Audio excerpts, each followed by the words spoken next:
This is the IBJ podcast for the week of June 17th, 2021, brought to you by Resultant, formerly KSM Consulting. I'm your host, Mason King. Welcome back to the podcast, everybody. Now, I want to take you back to the controversy in February at Newfields, the nature and culture campus that serves as the home of the Indianapolis Museum of Art.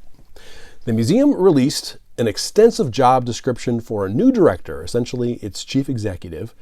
In the process of emphasizing the need to diversify its patrons, the description also said that the new leader would need to maintain, quote, the museum's traditional core white audience. Criticism exploded on social media, and this became a national story in the arts community. The museum apologized for unintentionally being divisive rather than inclusive, but the damage was done. The episode quickly set into motion a reckoning for Newfields, driven in large part by its own staff.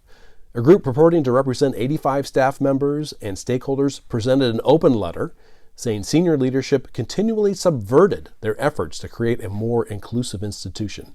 They demanded that Charles Venable, the president of Newfields, resign, which he did.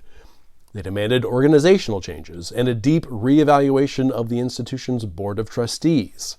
A separate petition specifically asked that the Board of Trustees have a more diverse membership, that the museum overhaul its admission policy, and that staff and volunteers participate in anti-racist training. Now, let's fast forward to late May. The Board of Trustees elected Darrianne Christian, a black woman, as the chair of the board. It also elected a slate of new board members that increased its percentage of members from diverse backgrounds from 8% to 25%. Darrianne Christian now leads the effort to implement an extensive action plan to make Newfields a more empathetic, multicultural, and anti-racist institution. She, in fact, was instrumental in creating that action plan as a member of the Board of Trustees. While Christian is not well known outside of the philanthropic community, her background suggests that she is uniquely qualified for this assignment. She grew up in Gary, Indiana, in a family headed by a single mother who worked in the steel mills. She excelled in computer science, which was the degree she earned from DePaul University. She has an MBA from Notre Dame. She worked for a time with the CIA. She is a co-owner of BC Forward, a technology solutions and staffing firm that is the second largest minority-owned company in the Indianapolis area, founded by her husband, Justin Christian. And together, they envisioned and were the lead benefactors for DePauw's Justin and Darrianne Christian Center for Diversity and Inclusion, which opened in 2017. She is known as a problem solver, and she's the guest for this week's podcast, discussing the vision for Newfields going forward and her journey from Gary to the leadership of one of the city's oldest and most important cultural institutions. Here's our conversation. It's my pleasure to welcome to the IBJ podcast, Darrianne Christian, the new chair of the Newfields Board of Trustees. Thank you so much for making time today. Thank you. So in March of this year, after spending several weeks listening to staff and volunteers and members of the community and local artists, the Board of Trustees released a comprehensive action plan for diversity, equity, inclusion, and access. And it looks at every aspect of Newfields through these four lenses and seeks to promote those qualities. And this includes the admissions policy, the membership policies, employee training, the makeup of the leadership, all of the exhibits and programming, and the relationship with the surrounding community. And I know you're really steeped in the transformation process, but I'd like you to look ahead about 2 or 3 years. From the point of view of a visitor, how will it be different? Well, I think that in general, Newfields, we had already started the process of trying to be a more diverse, equitable, and inclusive organization. But I think what you will see first and foremost will be that our intentions to be, as a museum, to be more inclusive will appear more deliberate. Historically, museums, especially art museums, have typically catered to a very small audience. And so as a result, through our programming, through the faces you see, and through, everything that we have going on here, you will just see, a more intentional approach to everything from what we hang on our walls to the programming that we offer here at the museum when you come inside. How about from the point of view of a staff member? How would working at Newfields be different? I think from a staff perspective and what we've learned throughout our process is that as an organization, I feel like our communication channels weren't necessarily the best. And so one of the things that we as a board are focusing on is ensuring that throughout the organization, we do a better job of communicating with our staff from the very highest levels, which is the Board of Trustees, down to, everyone throughout the organization. Because what we learned with the Change Newfields letter is that, our staff didn't feel as if they had a voice to reach out to the Board of Trustees directly to express some concerns of things that they were seeing within the organization. And so our number one goal there as it relates to staff is ensuring that we we provide them access to the board and that we do a better job of communicating what's going on within the organization across the organization overall. In addition, we'd like to diversify our staff from senior leadership on down to, at every level in the organization, because we do realize that we have some work to do there as an organization. And we also want to be more intentional about our DEIA efforts, which we've already started with our DEIA consultant. We're putting together a project champion team. And in addition, our staff members are actually being trained on how to actually do the IDI assessment for all new staff members and for everyone that comes, into the organization. All of the board members now are required to attend, not only to do the DEIA training, but also to attend training at the Racial Equity Institute here in Indianapolis. Now, in the press release about your election as the chair of the Board of Trustees, this is how you are described. She has been the driving force behind Newfields' work to transform itself into an empathetic, multicultural, and anti-racist institution. How so? Can you describe in more detail what your involvement was in creating the action plan? After, everything happened with Newfields, I was actually on vacation when everything happened. And I was on a vacation where I was completely, it was an unplugged vacation. I was actually in the Exumas on the boat. And so I didn't have any cell phone service. Whoa. And it was very spotty. If you've been in the Exumas, you understand that, you really don't have. And so it was interesting. So as we were, it was during COVID, the height of COVID. And so as a result, as we were sailing back to Nassau, because we had to get COVID tests to come back home, my phone just started going off. So I got my laptop out because people were texting me and I was just like kind of in shock or whatever, because, people were asking me questions. I was like, what is everybody talking about? Like, what is it? So then I just did a Google and I was like, oh, wow. I was stunned because, the Newfields I knew and, just knowing the work that we were doing, it just seemed out of character actually for Newfields for something like that to have happened. And, initially I was just to the job posting. Yes, the reaction to the job posting. So when I was able to be, fully back in touch, immediately I was on a board call. Literally, I landed at 4:00 and there was a call at 4:00. And, on that call from like 4 to like maybe 8:00 that night, discussing the situation. At the time, I was the only African-American board member on the Board of Trustees. And so, of course, and just throughout the process of our diversity, equity, and inclusion initiatives, I had given lots of feedback at board meetings. So, of course, everyone was looking to me saying, okay, well, Darrianne, what are your thoughts?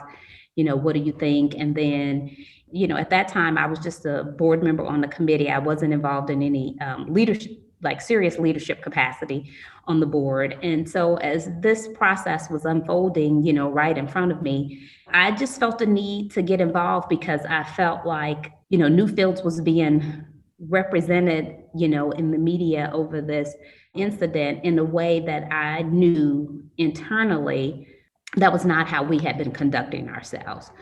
So I just stepped in and honestly, it was Katie Bentley, our board chair, Katie Bentley, who had the foresight. She said, Darrianne, we really need you to help us, figure this out and figure out what we need to do moving forward. And I said, anything I can do to be helpful, I will. And then from that moment on, it just started the process of us really trying to figure out what we needed to do. And for me, with the committee, the first thing we decided was that, we were just going to listen, that we were going to talk to the community to really understand the damage that had been done by Newfields as a result of this job posting. And so Katie formed a commitment committee where we came together to figure out how to address, this issue and how to make amends with the community and apologize for, what had happened, and then right the ship going forward for the long term for Newfields. Were you the leader of that committee? Yes, I was the chairperson of that committee. That's correct.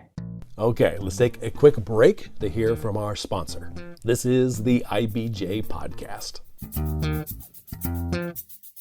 The right data and technology solution can transform your business. KSM Consulting is now resultant and still passionate about solving problems no one else can. Still collaborating with our clients to find the best answer, not the easy answer. Visit resultant.com to see what's possible for your organization. All right, we're back with this week's edition of the IBJ Podcast.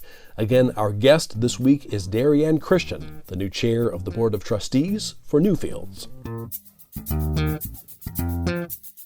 So you are just very deeply involved in helping craft the action plan as well, is that right? That's correct. Now, as the chair of the full Board of Trustees, for people who aren't familiar with how boards work, how do you as a board chair drive this kind of large scale institutional change? I think what's interesting, and I think what I want the world to understand about Newfields is that, our trustees have, prior to, the job posting, we were already in the process of, our diversity, equity, and inclusion initiatives. And when you look at our strategic plan, there were certain things that when we wrote the commitment plan that were already, things that we had in place that we knew we needed to do. We knew that, we weren't engaging the community around us in the way that we wanted to. And so we had already evaluated that. One of my first assignments when I joined the board in 2016, as I was on the marketing committee. And we did a marketing study because we really wanted to understand, how can we draw more people at the time to the Indianapolis Museum of Art. And that marketing study was very telling. It really highlighted for us what it means to be an art museum in the middle of the inner city here in Indianapolis. And so we had already started that process of, figuring out what exactly is it that we need to do. And so even the name change to Newfields was a step for us in the direction of trying to be more inclusive, because when you say art museum in a place like the Midwest, now this is not the case in places in much larger markets like New York City, California, maybe Chicago, but in a place like the Midwest, when you say art museum, it pretty much has a connotation of just being a place reserved for people who are wealthy, well-educated, white. And so as a result, we didn't want that to be how Newfields was defined. So that was why we actually changed the name to Newfields. We wanted it to be like a new way of life, a new way of thinking, a whole new attitude. And with that, the name change coincided with us implementing more programming that we felt would be more inclusive for the community, with things like winter lights, fall harvest, all of the things, the additional programming that we've added in the past few years to help us to be more inclusive and try to draw a much broader, different audience from the traditional art museum audience. In addition, people were probably not aware of the fact that Newfields had started the process of deaccessioning artwork, because when we evaluated our collection, we realized that we relied on art by BIPOC persons. And so we had started the process, I believe it was maybe 3 years ago, possibly, a little bit less, of deaccessioning art to raise money specifically to purchase additional art by BIPOC persons, because we knew that our galleries were not being frequented by the greater majority because the collection was so limited. And so I see my role as the board chair primarily as just someone to spearhead what we have in that commitment letter and what we committed to do. And that if, by the time I, finish up my term as board chair, if we have a broader, more diverse audience, and if we have a broader, more diverse art collection that draws in a broader audience, then we've set out to do what we wanted to do. And in addition, ensuring that we're engaged in the community a little bit more than we have been. We have Newfields, our campus, and a lot of our work has been centered here. We're working to decenter ourselves from that. One of the things that we're working on right now is for the Juneteenth celebration, we're actually going to make it a point to go and volunteer in the community versus drawing people to Newfields. We're going out to help with, the Juneteenth celebrations, staff, governors, trustees. We're putting ourselves out in the community more because our goal is to meet the community where they are at and to make this a place where everyone feels welcome and we can meet everyone with something that will appeal to them without the, some of the negative connotations that come with, what a traditional art museum has been. So the museum already was working toward diversifying its collection. And I know in 2018, it hired Kelly Morgan as an associate curator, really with the responsibility of finding ways that the museum creates or reinforces narratives that downplay the Black experience or the experience of other ethnicities. And that she, I think, was told that she would have the freedom to make the collection and exhibits more inclusive. And then last July, of course, she resigned and saying that the museum's environment, I think, was toxic and that it failed to support artwork done by minorities. How did the board take that news? Well, that's a personnel issue, so I'm not really allowed to go into detail or discuss that, but I can assure you that we all felt a sincere loss with the loss of Dr. Morgan here at Newfields, but it certainly did not change our course to continue to still work towards our diversity, equity, and inclusion efforts. We see that situation as in the same way that we do the, job description. What I like to point out, and, my husband and I, we are committed to the diversity, equity, and inclusion efforts, in every facet of everything that we're involved in. And one of the conversations that we always have is that, the organizations that are doing the work are the ones that are getting in trouble, right? Because if you're mixing up your staff, I sit on boards and I have to have these conversations where I say to the board, everyone's saying, hey, well, we want to do DEIA. I said, well, are you ready? Right? Because a lot of organizations, they aren't ready. You may have a long-standing employee who's a great employee who's been with the organization 25 years. And you're saying, okay, now you want to diversify your staff. But if you give that employee an intercultural development assessment and it shows that, they may not be prepared to manage minorities, right? You're going to have some behaviors that then will come across as microaggressions, right? For that minority who's now working for a non-minority who's never really managed a minority before. And they're a good employee, right? The person who's been with the company, but they just don't have that frame of reference or that experience with working with minorities. And so then, you may end up with a situation where that employee may have a claim of, discrimination, and a very valid and legitimate claim. But at the same token, the organization overall was trying to do the right thing, which was, hey, let's diversify our workforce. But there's a method to how you do this, right? So when you say, you're going to undertake a DEIA effort, that's just one example of how, an organization can find themselves on the wrong side of their DEIA efforts when they were actually trying to do the right thing. Did you think that the job posting was evidence of a discriminatory mindset among the museum leadership, or was that just something that was poorly stated? It was something that was poorly stated. I would not say that was the mindset of this organization, because from my perspective, where I sat, now I can't speak to what our staff may have felt or what they were dealing with. Because as a trustee, I'm in for 5 meetings a year and a couple committee meetings.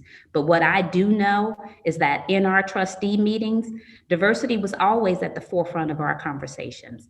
We, here at Newfields, there was an evaluation that was done by the leadership that our lowest paid staff workers made $12 an hour. And the decision was made that a livable wage in Indiana is $18 an hour. And so we're going to change that. We're going to up, our employees' core wages till they get to what's considered a livable wage. Those were the types of conversations that we were having in the board meeting. The conversation was had about, time off from work. If you're a low wage worker, maybe a single parent, and you need to take time off, and you only have 2 weeks vacation. Well, the burden is greater on a person that may not necessarily have the support, who's not wealthy, and to use their vacation to take off if they have a sick kid or an issue. And so we went to unlimited time off for our staff to level the playing ground across the board. So these were things that we were doing inside of Newfields that a lot of people may not have been aware of, which are very radical changes from a diversity, equity, and inclusion perspective, right? To make the decision that you're going to, up everyone's wages to a livable wage. But that's not to say that there weren't things that we weren't getting right, because otherwise I wouldn't be here having this conversation with you.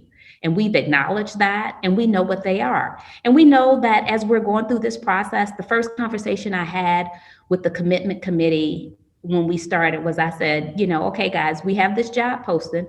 I said, but I want you to understand that there's other landmines out there. There's other things that are going to happen that we're going to uncover, and I want the world to know that, because I don't want us to be cut off, as a result, because we're making the choice to go look for them and root them out and find them and deal with them, and I don't think it's fair to us that we have to operate in fear of people deciding they're just going to cut Newfields off because we're making the choice. And, I'm very transparent. So when, things come up, issues come up, I immediately totally open to speaking with the staff, immediately open to speaking with the trustees, even against the advice of, maybe, legal counsel or whatever. But from my mind, racism thrives in the darkness, right? When people don't speak up, when they don't call it for what it is. And that's not who I am. And that's not what I'm going to do. And I think, the rest of the board, they understand that about me. They support me. And,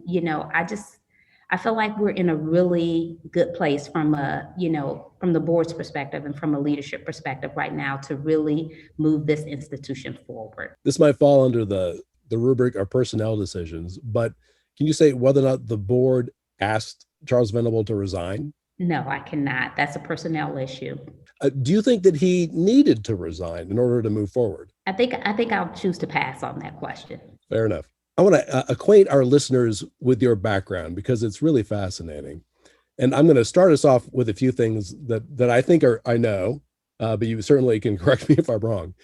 You were born and raised in Gary, Indiana. You received your BA in computer science from DePaul University and an MBA in management from the University of Notre Dame.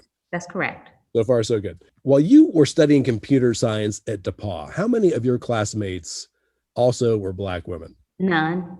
I think I may be the first African-American computer science graduate of DePaul, African-American female computer science graduate of DePaul. There was, I think my senior year, there was a young lady that then started studying computer science. I don't know if she stuck with it and graduated with it or not. Or what was your interest in computer science? So it's interesting. So I grew up in Gary and, a single parent mom.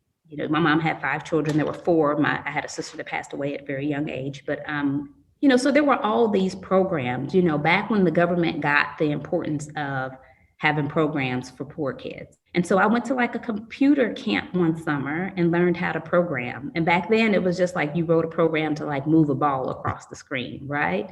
So that was, and that was in middle school. And then there really weren't any other opportunities for me to do anything else with it. We didn't have computers, right, back then. And even when I was in college, when you went your program, the computer science building was the one building that stayed open 24 hours, right? Because we had to go to the computer lab to write our programs. And then when it was time for me to go to college, I decided pretty early on that I wanted to go to DePaul. I had visited DePaul as a sophomore, and they had a guy who recruited me very heavily to come to DePaul. And when I was trying to decide what I wanted to major in, I did early admission, early decision, and I had decided I was going to study computer science. And part of the reason I chose computer science was because I had always worked during high school, minimum wage. My first job was McDonald's. Then I did like telemarketing. Then I, sold insurance. Of course, I was recruited, by the Central Intelligence Agency my senior year of high school.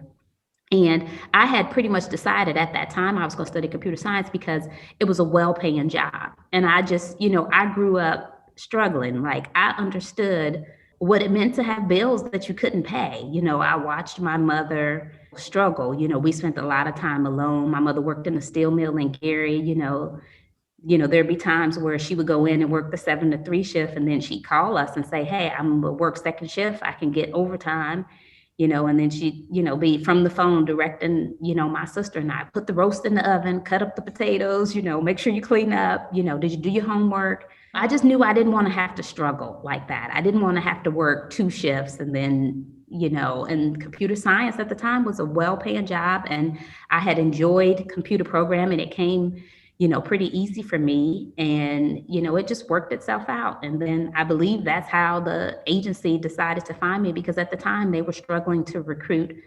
They couldn't compete with the private sector in the early 90s for hiring computer science professionals, because at that time our salaries were extremely high and the federal government couldn't pay at the same rate that, the private sector could. Can you tell us anything about what you did, even just in general, what your responsibilities were for the CIA? Well, it's interesting because I was in a program, they would train me in different areas and they really never told you what their plans were for you. You just kind of got upped to whatever it was that they wanted you to do. You just had different job assignments. So you may, when I would, at one point I may have been like in the, the foreign programs group. And then, in another point I may have been, in the security group where they do, polygraphs and things like that. At another point I may have been in the, like a COTR, which is a contracting officer's technical representative, where you go and all of these people that are contractors for the, federal government building all of these, crazy things. It's like, I really never understood what their intent was for me. But I knew that, I had worked there. And after the situation with Mir Malkanzi, where he walked up where my coworkers were waiting at the turn signal to turn in to work. And he just walked up between the 2 turning lanes and just started shooting into people's cars. I had made my decision at that point that it probably wasn't a place for me long term. And then from there, you had a career working in information technology as a program manager and a consultant at various companies. And my understanding is you became known as a fix-it guru. I mean, somebody who was very good at solving organizational problems. Why are you good at that? Yes, that's kind of like, I think growing up poor makes you very resourceful. And in addition, like I said, we spent a lot of time alone as children because my mom had to work. And my mom was a hard worker. And so I think like my mom and all of my, aunts and uncles, my mom had 11 brothers and sisters. And my uncle, who I was closest to, who, he was a military man, then he worked for the Department of Navy. And so when I lived in DC, I was very close with him. I think just having a family that has like a very strong work ethic, like everybody in my family gets up at like 4 or 5 o'clock in the morning, they've already, done so many things by the time before most people have woke up, have even gotten up for the day. And I think just having a strong work ethic, I think that, my social economics have changed. I tell people what I think makes me unique is that, I've been in every social economic class from the very bottom to the top 1%. And so it gives me perspective. So my husband always jokes that he's like, I can take my wife to the neighbor, because I grew up on 3rd and Van Buren in Gary, right? There was a crack house next door to the house that I grew up in. People were dealing drugs. And my husband always jokes that he says, I can take my wife to, the neighborhood in the inner city, or I can take her to the White House and she can handle herself. And so I just think the fact that, I have experienced like so many things throughout my life, been in all social economics class. I've lived in the poorest of neighborhoods. I've lived in really wealthy neighborhoods. I've had nothing, I've had a lot. And I just choose to see people, for who they are. I appreciate some of the lessons that I learned as a child. My mother was very realistic with us. She never really sugarcoated anything. I always tell people she wasn't big on, like self-esteem. She would always say to us, everybody puts their pants on one leg at a time, just like you. And everybody's going to stand before God on Judgment Day, just like you. So I think just that's always just shaped my perspective. And so I've always had to have to figure things out for myself from a very young age, because my mom had to work. I had to do my homework on my own. She couldn't afford a tutor. I had to figure, things out. And I think that's just always stuck with me. My husband, he refers to me, in his business, because he started the business shortly after we were married. And he always refers to me as the pinch hitter for BC Forward. Like whenever they're in a pinch, he can call me to help him out. Like he comes home with all of this stuff and he's like, Dee, can you help me figure out what to do here? And I do enjoy problem solving. It's just something that's come naturally to me.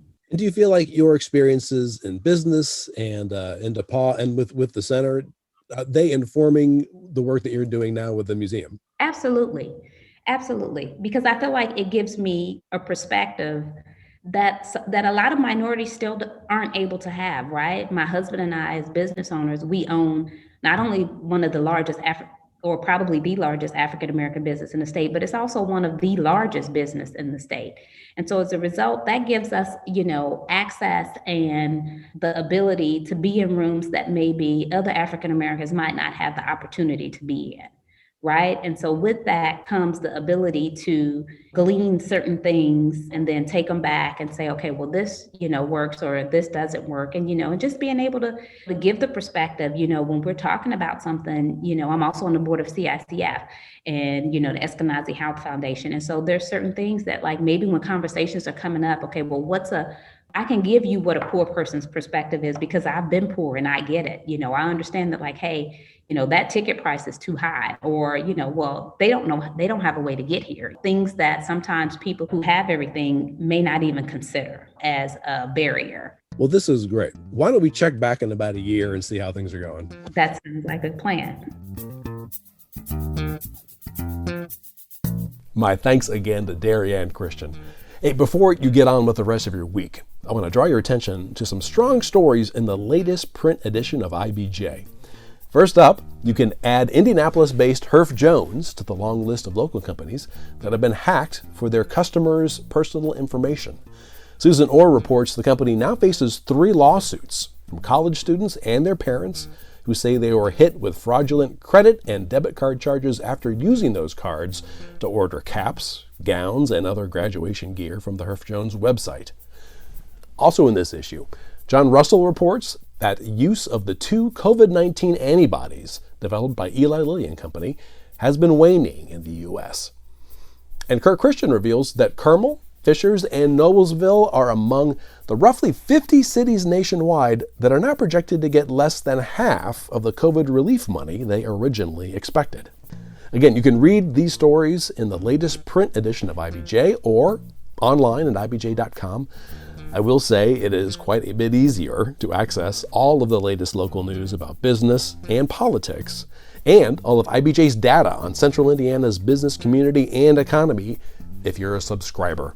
It works out to about $2 per week for actionable information you're not going to find anywhere else.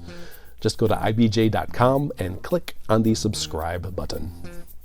Thanks again for making time this week for the IBJ podcast, which is edited by Leslie Weidenbenner. I'm Mason King. Hang in there, everybody. We'll be back again next week.